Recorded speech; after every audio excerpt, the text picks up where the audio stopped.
बघूया माधवराव काय म्हणतात ते. आदरणीय काकांस सविनय नमस्कार.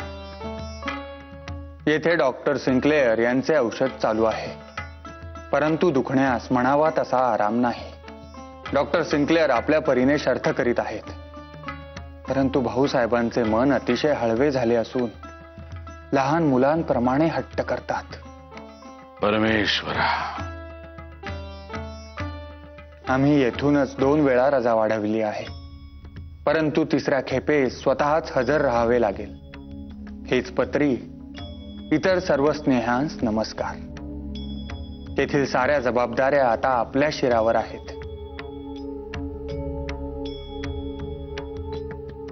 कळावे, लो बसावा. आपला महादेव गोविंद रानडे.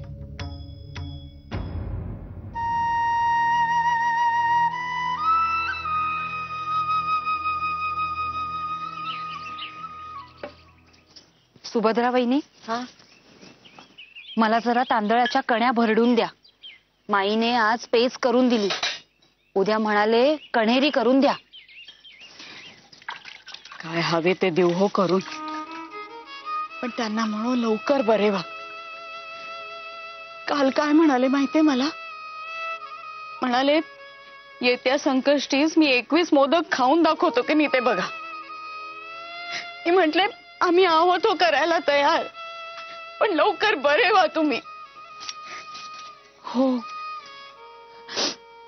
आपण सगळेच करू हो, पण वहिनी अहो चित्तच लागत नाही. खरे गो.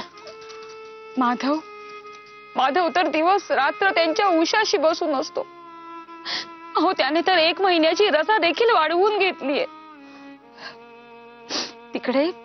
तिकडे त्यास फुरसतही नसते बोलाव्यास, इतकी कामे पडलेली असतात. पण इथे मात्र सगळी कामे बाजूला सारून दिवस रात्र बापाची सेवा करतोय. खरंच खूप नशीबवान आहे तो भाऊसाहेब.